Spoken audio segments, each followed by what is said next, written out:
Hi dears, welcome back. അപ്പോൾ ഇന്നത്തെ ഇഫ്താർ item മലബാറിൻ്റെ സ്വന്തം അതിശയ പത്തിരിയാണ്.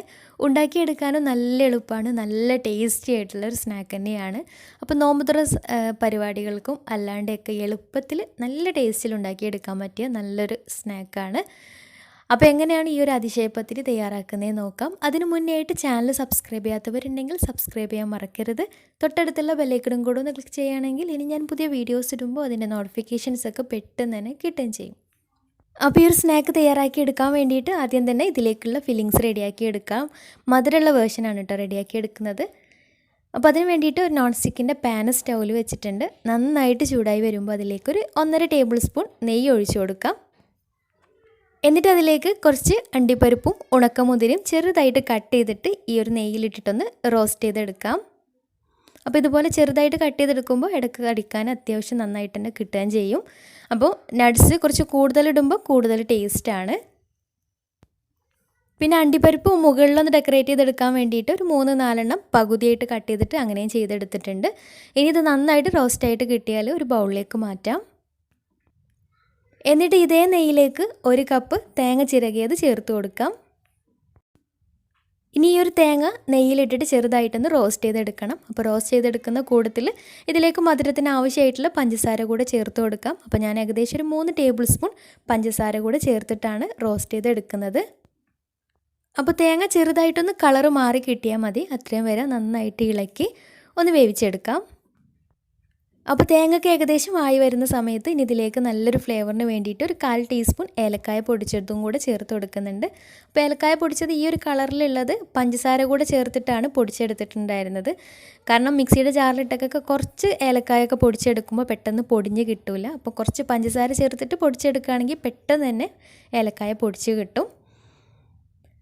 അപ്പോൾ തേങ്ങയൊക്കെ നന്നായിട്ട് ബ്രൗൺ കളറായിട്ട് ചെറുതായിട്ടൊന്ന് ബ്രൗൺ കളറായിട്ട് റോസ്റ്റായിട്ട് കിട്ടിയിട്ടുണ്ട്. ഇനി ഇതിലേക്ക് നേരത്തെ മാറ്റി വെച്ചിട്ടുണ്ടായിരുന്ന വറുത്ത് കോരി വെച്ചിട്ടുള്ള അണ്ടിപ്പരിപ്പ് ഉണക്കമുന്തിരിയും കൂടി ചേർത്തിട്ട് അതിന്ന് കുറച്ച് മാറ്റി വെച്ചിട്ടുണ്ട് കേട്ടോ. മുകൾ ഭാഗം ഒന്ന് ഡെക്കറേറ്റ് ചെയ്തെടുക്കാൻ വേണ്ടിയിട്ട് അതും കൂടെ മിക്സാക്കി എടുത്താൽ നമ്മൾ ഫില്ലിങ്സ് റെഡി ആയിട്ടുണ്ട്. ഇനി ഇതൊരു ഭാഗത്തേക്ക് മാറ്റി വെക്കാം. ഇനി ഇതിലേക്ക് കുറച്ച് ദോശ ചുട്ടെടുക്കണം. അപ്പോൾ ദോശ വെച്ചിട്ടാണ് കേട്ടോ ഈ ഒരു പത്തിരി റെഡിയാക്കി എടുക്കുന്നത്. അപ്പോൾ അതിന് വേണ്ടിയിട്ട് ഒരു ബൗളിലേക്ക് 1 കപ്പ് മൈദ ചേർത്ത് കൊടുക്കാം.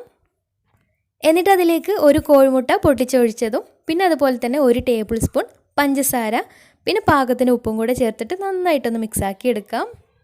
എന്നിട്ട് അതിലേക്ക് കുറേശ്ശെയായിട്ട് വെള്ളം ഒഴിച്ചിട്ട് നല്ല ലൂസായിട്ടുള്ള ഒരു ബാറ്ററാക്കി എടുക്കണം. അപ്പോൾ നല്ല ലൂസായിട്ടുള്ള ബാറ്ററായിട്ടാണ് വേണ്ടത്. ഇനി എളുപ്പത്തിൽ വേണമെന്നുണ്ടെങ്കിൽ ഒരു മിക്സിയുടെ ജാറിലിട്ടിട്ട് നന്നായിട്ടൊന്ന് പാകത്തിന് വെള്ളമൊക്കെ ഒഴിച്ചിട്ട് നന്നായിട്ട് അരച്ചെടുത്താൽ പെട്ടെന്ന് തന്നെ മിക്സാക്കി എടുക്കുകയും ചെയ്യാം. അപ്പോൾ നമ്മുടെ ബാറ്റർ റെഡി ആയിട്ടുണ്ട്. ഇനി ദോശ ചുട്ടെടുക്കാം. അപ്പോൾ അതിന് വേണ്ടിയിട്ട് ഒരു നോൺ സ്റ്റിക്കിൻ്റെ പാന് സ്റ്റൗവിൽ വെച്ചിട്ടുണ്ട്. നന്നായിട്ട് ചൂടായി വരുമ്പോൾ അതിലേക്ക് ഓരോ തവി വീതം മാവ് ഒഴിച്ചിട്ട് ഇതുപോലെ ചുറ്റിച്ചിട്ട് ദോശയാക്കി ചുട്ടെടുക്കാം. അപ്പോൾ മാവ് ഒഴിച്ചതിന് ശേഷം ഒരു 2-3 മിനിറ്റ് ഒന്ന് അടച്ച് വെച്ച് തുറന്നതിന് ശേഷം ഒന്ന് മറിച്ചിട്ടിട്ട് ഒരു 2 മിനിറ്റ് കഴിഞ്ഞാൽ പാനിൽ നിന്ന് മാറ്റാം. ഇതേ രീതിയിൽ ബാക്കിയുള്ളതും ചുട്ടെടുക്കാം. പിന്നെ ചുട്ടെടുക്കുന്ന സമയത്ത് ഇതിലേക്ക് ഓയിൽ ബ്രഷ് ചെയ്ത് കൊടുക്കേണ്ട ആവശ്യമൊന്നുമില്ല. കാരണം മുട്ടയൊക്കെ ചേർത്ത് കൊടുത്തത് കാരണം ഓയിലൊന്നും ബ്രഷ് ചെയ്യാതെ തന്നെ ചട്ടിയിൽ നിന്ന് പാനിൽ നിന്ന് വിട്ട് കിട്ടുന്നുണ്ട്. ഇനി അഥവാ ഒട്ടി പിടിക്കുന്നുണ്ടെങ്കിൽ കുറച്ച് ഓയിലൊന്ന് ബ്രഷ് ചെയ്തിട്ട് ചെയ്തെടുത്താലും മതിയാവും. അപ്പോൾ ഈ ഒരു ബാറ്റർ വെച്ചിട്ട് ഒരു 7 ദോശയാണ് ചുട്ടെടുത്തിട്ടുള്ളത്. ഇനി ഇതിലേക്ക് വേറൊരു ബാറ്ററും കൂടെ റെഡിയാക്കി എടുക്കണം. അപ്പോൾ അതിന് വേണ്ടിയിട്ട് ഒരു ബൗളിലേക്ക് 3 കോഴിമുട്ട പൊട്ടിച്ചൊഴിക്കാം. പിന്നെ മധുരത്തിന് ആവശ്യമായിട്ടുള്ള പഞ്ചസാര ഒരു 4 ടേബിൾ സ്പൂൺ പഞ്ചസാരയും പിന്നെ നല്ലൊരു ഫ്ലേവറിന് വേണ്ടിയിട്ട് ഒരു 1/2 ടീസ്പൂൺ ഏലക്കാപ്പൊടി കൂടി ചേർത്തിട്ട് നന്നായിട്ട് മിക്സാക്കി എടുക്കാം. കൂടെ തന്നെ ഇതിലേക്ക് ഒരു 1/4 കപ്പിന് കുറച്ച് താഴെയായിട്ട് പാലും കൂടെ ചേർത്ത് കൊടുക്കുന്നുണ്ട്. പാല് നിർബന്ധമൊന്നുമില്ല. അതിന് പകരം ഒരു മുട്ട എക്സ്ട്രാ ചേർത്ത് കൊടുത്താലും കുഴപ്പമൊന്നുമില്ല. അപ്പോൾ ഇത് നന്നായിട്ട് മിക്സ് ആക്കിയിട്ട് ഒരു ഭാഗത്തേക്ക് മാറ്റി വെക്കാം. ഇനി ഇത് സെറ്റ് ചെയ്ത് തുടങ്ങാം. അപ്പോൾ അതിന് വേണ്ടിയിട്ട് ഒരു കടായി സ്റ്റൗവിൽ വെച്ചിട്ടുണ്ട്. എന്നിട്ട് അതിലേക്ക് കുറച്ച് നെയ്യ് ഒഴിച്ചിട്ട് എല്ലാ ഭാഗത്തേക്കും ആയിട്ടൊന്ന് ബ്രഷ് ചെയ്ത് കൊടുക്കാം. സൈഡ് ഭാഗത്തും താഴ്ഭാഗത്തൊക്കെ ഒന്ന് എല്ലാ ഭാഗത്തേക്കും ആയിട്ടൊന്ന് ബ്രഷ് ചെയ്ത് കൊടുക്കാം. എന്നിട്ട് നമ്മൾ റെഡിയാക്കി വെച്ചിട്ടുള്ള ദോശ ആദ്യം മുട്ടയുടെ ബാറ്ററിൽ ഇതുപോലെ ഒന്ന് മുക്കിയിട്ട് പാനിലേക്ക് വെച്ച് കൊടുക്കാം. താഴെ ഒന്ന് നിരത്തി വെച്ച് കൊടുക്കാം. എന്നിട്ട് ഈ ദോശയുടെ മുകളിലേക്കായിട്ട് തേങ്ങയുടെ മിക്സ് ഉണ്ടല്ലോ, അപ്പോൾ അത് എല്ലാ ഭാഗത്തും സെൻറ്ററിലൊക്കെ ആയിട്ട് ഒന്ന് വിതറി കൊടുക്കാം. സൈഡിലും സെൻറ്ററിലായിട്ടൊന്ന് വിതറി കൊടുക്കാം.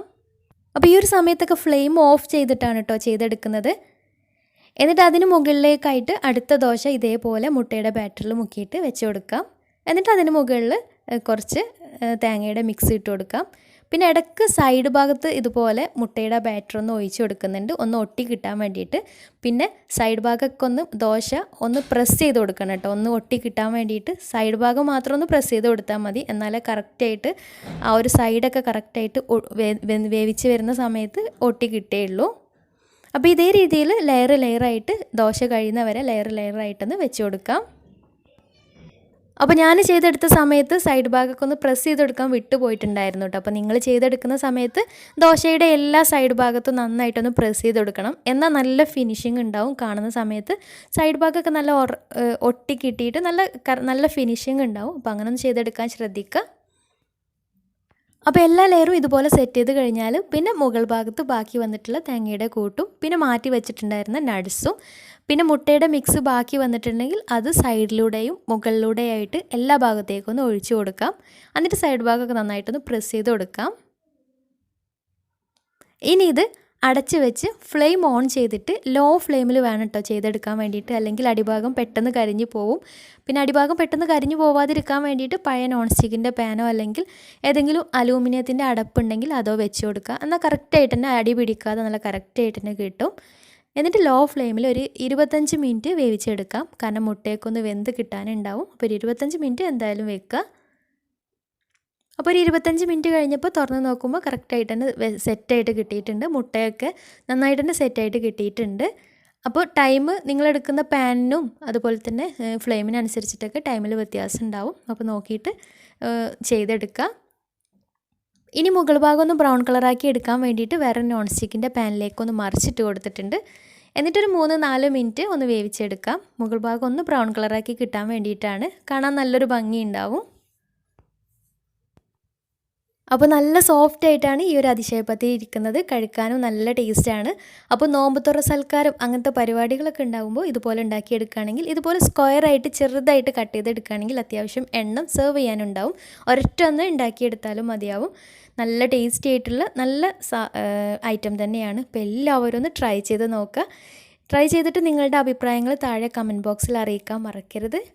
പിന്നെ പരിപാടികൾക്കൊക്കെ ഉണ്ടാക്കിയെടുക്കുന്ന സമയത്ത് തേങ്ങയുടെ ഫില്ലിങ്സിൻ്റെ കൂടെ കുറച്ച് മുട്ട കലക്കിയിട്ട് ഒന്ന് ചിക്കി എടുക്കുകയും ചെയ്യാം കേട്ടോ. കുറച്ച് മുട്ടയിൽ കുറച്ച് പഞ്ചസാരയും ഏലക്കാപ്പൊടി ഇട്ടിട്ട് ഒന്ന് മിക്സായിട്ട് 1-2 മുട്ട എടുത്താൽ മതിയാവും.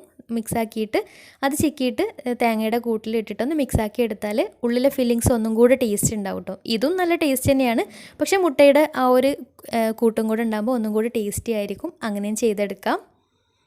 അപ്പോൾ എല്ലാവരും ഒന്ന് ട്രൈ ചെയ്ത് നോക്കുക. അപ്പോൾ ഇന്നത്തെ വീഡിയോ ഇഷ്ടമായെന്ന് വിചാരിക്കുന്നു. ഇഷ്ടമെങ്കിൽ ലൈക്ക് ചെയ്യുക, ഫ്രണ്ട്സ് റിലേറ്റീവ്സിനൊക്കെ ഒന്ന് ഷെയർ ചെയ്ത് കൊടുക്കാനും മറക്കരുത്.